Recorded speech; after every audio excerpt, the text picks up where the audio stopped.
कि Kim Jong Un ये America के लिए खौफ की अलामत है। लोग इसको दहशतगर्द के तौर पे देखते हैं।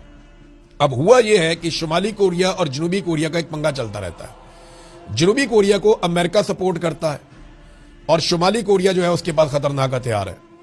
जनूबी कोरिया के साथ आगे जापान भी है और जापान को भी अमेरिका सपोर्ट करता है ताकि शुमाली कोरिया से बचाया जा सके इन दोनों मुल्कों को।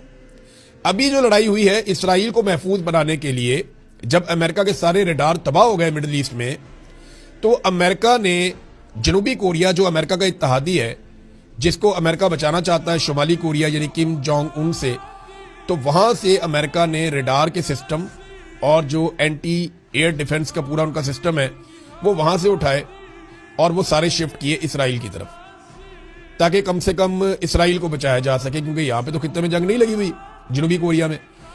लेकिन जैसे ही अमेरिका ने यहां से हथियार हटाए तो जनूबी कोरिया खतरे में आ गया। शुमाली कोरिया ने 10 मिसाइल दाग दिए हैं।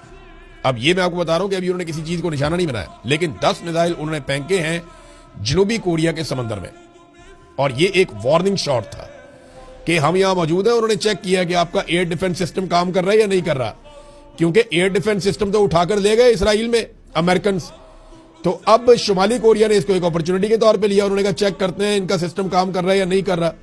उन्होंने 10 मिसाइल फेंके बैलिस्टिक, और वो 300-400 किलोमीटर का फासला तय करके समंदर के अंदर उस वक्त गिरे जिस वक्त अमेरिका और जनूबी कोरिया की बहरिया वहां पे मशकें कर रही थी। यह है जनाब कहानी। तो कहानी में एक बड़ा ट्विस्ट आया, सिचुएशन जो है वो एकदम मूव की है और ये ईरान को एक अजीबोगरीब किस्म की इसमें सपोर्ट मिलेगी। अमेरिका अपने हथियारों को लेकर जाता है मिडिल ईस्ट की तरफ, तो उसके दूसरे इत्तेहादी जो है वो वल्नरेबल हो जाते हैं, उनको मार पड़ती है। और अगर हथियार उठा के वहां लेकर जाता है तो फिर क्या, कहां से उठाएगा हथियार? अमेरिका को हथियारों की कमी का सामना करना पड़ रहा है। अब अपनी हिफाजत के लिए जो अमेरिका में उसने हथियार रखे हैं वो निकालेगा बाहर, तो ये एक नई सिचुएशन होगी, कौमी सलामती का भी इशू बन जाएगा। अमेरिका बहुत बुरी तरह फंस गया, उसने अपने इत्तेहादियों को भी फंसा दिया। और किम जोंग उन का इस मौके पर 10 मिसाइल फायर करना ये कोई छोटी बात नहीं है, बहुत बड़ी बात है, इंटरनेशनल खबर है।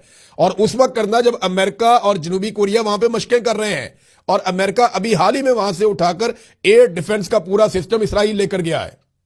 ये जनाब एक तरह का ऐलान जंग है किम जोंग उन की तरफ से। अब अमेरिका बिन्नत तरलई करेगा, अगर यहां पे लड़ाई करेगा तो एक बड़ी नई मुसीबत में फंस जाएगा। किम जोंग उन ये अमेरिका के लिए खौफ की अलामत है। लोग इसको दहशतगर्द के तौर पे देखते हैं, लेकिन इसने कोई भी आलमी जंग शुरू नहीं की, इसने दुनिया में किसी को एटम बम नहीं मारा, इसने मुल्कों के ऊपर कब्जे नहीं किए। लेकिन शुमाली कोरिया